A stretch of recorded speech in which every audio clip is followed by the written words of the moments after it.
So here we will discuss about spectroscopic term and their notation. तो in general जो है कोई भी स्पेक्ट्रोस्कोपिक टर्म वो इस तरह से लिखा जाता है. ओके तो यहाँ पर n जो है वो एटम के केस में या फिर अगर हम इलेक्ट्रॉन के केस में डिस्कस कर रहे हैं तो वो प्रिंसिपल क्वांटम नंबर को सजेस्ट करता है. s जो है उसका स्पिन क्वांटम नंबर सजेस्ट करता है. l जो है वो orbital angular momentum quantum number suggest करता है और j जो होता है वो total angular momentum quantum number हो जाता है. j की कैलकुलेशन दो अलग अलग तरह से होती है जो कि हम बाद में डिस्कस करेंगे, लेकिन हमको जैसे पता है कि कोई भी इलेक्ट्रॉन है तो उसके 4 क्वांटम नंबर होते हैं जो कि कभी सेम नहीं हो सकते. ठीक है, तो n जो है वो प्रिंसिपल क्वांटम नंबर है, l orbital angular momentum quantum number है एंड s जो है ml का यहाँ पर कोई यूज़ नहीं है, लेकिन s जो है वो स्पिन क्वांटम नंबर है. तो हर किसी के लिए एक जो लेटर एक अल्फ़ाबेट के हिसाब से इसको नोट किया जाता है. जैसे कि अगर आपके पास l की वैल्यू हमें पता है, l की वैल्यू जो है ऑलवेज 0 से लेके अप टू n-1 तक ऑब्टेन होती है. ठीक है, और n की वैल्यू जो है हमें पता है प्रिंसिपल क्वांटम नंबर 1 से लेके कोई भी इंटीजर नंबर में इनफाइनाइट तक हो सकता है. तो l के लिए क्या है नोटेशन? तो सपोज़ आपके पास l की वैल्यू ये है कुछ 0, 1, 2, 3, 4, 5 एंड सो ऑन. तो अगर आपका l 0 है तो उसके लिए हम s लिखेंगे नोटेशन के हिसाब से. अगर आपका l 1 है तो हम यहाँ पर p लिखेंगे, 2 है तो d हो जाएगा, 3 है तो f हो जाएगा, 4 है तो g हो जाएगा और 5 है तो h हो जाएगा. लेकिन ये सिंबल जो है वो इलेक्ट्रॉन के रिस्पेक्ट में है. ठीक है, ये जो है मैंने स्मॉल लेटर से जो लिखा हुआ है वो इलेक्ट्रॉन का केस है. लेकिन अगर हम इसी चीज़ को अगर कहीं पे आपको कैपिटल लेटर से लिखा हुआ मिले तो ये एटम के लिए रिप्रेजेंट करता है.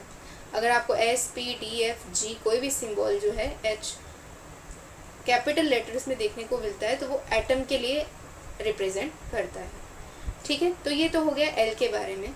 नेक्स्ट जो है वो 2s+1 उसके बारे में डिस्कस करते हैं. तो 2s+1 it is known as an multiplicity. इस टर्म को जो है हम मल्टीप्लिसिटी या फिर स्पिन मल्टीप्लिसिटी भी बोला जाता है. ये भी हम जो है फाइंड आउट कर सकते हैं इलेक्ट्रॉन के लिए और एटम के लिए. और J जो है ये हो जाता है total angular momentum quantum number. ठीक है, एंड जो यहाँ पर मैंने स्मॉल एंड लिखा था ये रिप्रेजेंट करता है प्रिंसिपल क्वांटम नंबर को. तो स्मॉल एंड जो है बहुत सारे केसेस में देखने को मिल भी सकता है और कभी कभी ये नहीं भी लिखा हुआ रहता.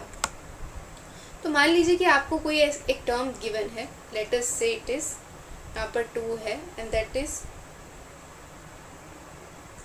2p3/2. तो अब आपको आइडेंटिफाई करना है कि इसके लिए L value, just a second, capital लिख लेते हैं यहाँ पर, L वैल्यू, S वैल्यू और J वैल्यू क्या हो जाएगा. N का वैल्यू आप देख सकते हो, N is a principal quantum number. ये यहाँ पर लिखा हुआ है दैट इज़ 2, जो मैंने यहाँ पर पहले भी आपको शो किया हुआ है ये वाला. अब आ जाते हैं इसके बाकी टर्म पे. तो L का वैल्यू क्या हो जाएगा? तो सी यहाँ पर P लेटर डिस्क्राइब किया हुआ है या P लेटर से डिनोट किया हुआ है. तो P के लिए हमने ऑलरेडी डिस्कस किया हुआ है, L की वैल्यू जो है हो जाती है 1 यहाँ पर. ठीक है, अगर L आपका 1 है, स्मॉल या capital in case of atom, तो आपका नोटेशन के हिसाब से P हो जाता है. तो यहाँ पे P नोटेशन है विच मीन्स कि L की वैल्यू 1 हो जाएगी. अब स्पिन मल्टीप्लिसिटी की बात करते हैं. तो यहाँ पर आपके पास 2s+1 इज इक्वल्स टू 2 है. तो इसकी हेल्प से अगर आप S की वैल्यू, यहाँ से आप S की वैल्यू निकालने की ट्राई करोगे तो S आपका कुछ आ जाएगा ये हाफ. ठीक है, एंड देन J जो है, J वैल्यू इज रिटर्न यहाँ पे सबस्क्रिप्ट में लिखा जाता है दैट इज़ J वैल्यू. तो ये हो जाएगा आपका 3/2 विच मीन्स कि हमने जो है हमारे पास एक टर्म गिवन था, उसके लिए हमने L वैल्यू निकाला, S वैल्यू निकाला और J वैल्यू निकाला. तो कभी कभी जो है आपको यहाँ पर टर्म गिवन होता है और उससे ये आइडेंटिफाई करने की ज़रूरत पड़ सकती है, या फिर आपको बाकी सारे वैल्यूज़ गिवन हैं और आपको उसके हिसाब से नोटेशन लिखना पड़ सकता है। ठीक है, एक और चीज़ जो है s की वैल्यू, अगर यहाँ पर जैसे यहाँ पे हमने s की वैल्यू देखा 2s+1 की वैल्यू 2 हो गई, तो ये इस केस में डबलेट हो जाएगा।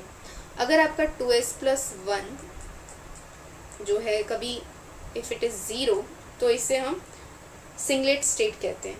ठीक है, अगर ये 0 है तो इसको सिंगलेट स्टेट कहते हैं।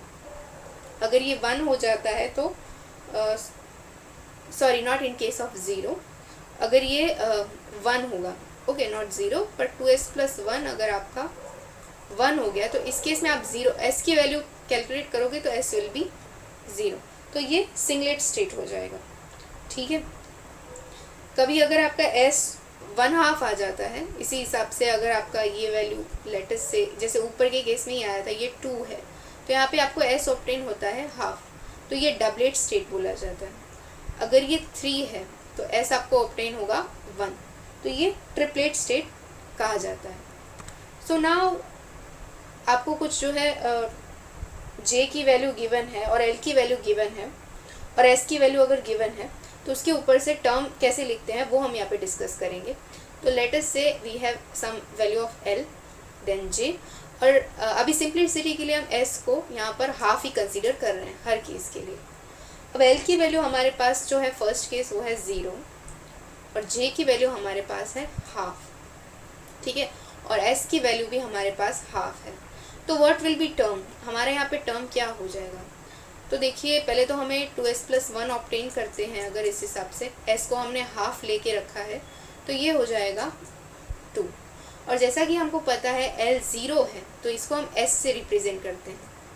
ठीक है, तो यहाँ पर s आ जाएगा, यहाँ मल्टीप्लिसिटी की वैल्यू 2 आ जाएगी और जो j वैल्यू है वो हाफ आ जाएगा, तो ये हमारा टर्म बन जाता है। अगर आपको कभी l j and s given है तो उसके ऊपर से आप इस तरह से टर्म जो है लिख सकते हैं।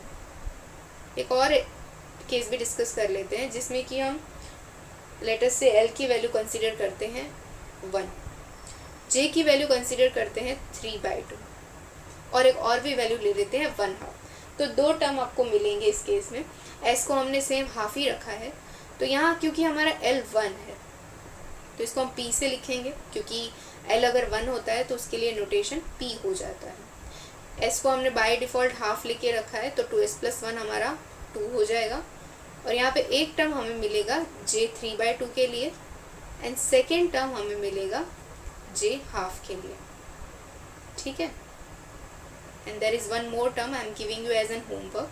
अगर l की वैल्यू 2 है और j की वैल्यू हमारे पास 5/2 एज वेल 3/2 है और s की वैल्यू वो हाफ ही रखेंगे, तो टर्म्स क्या आ जाएंगे यहाँ पर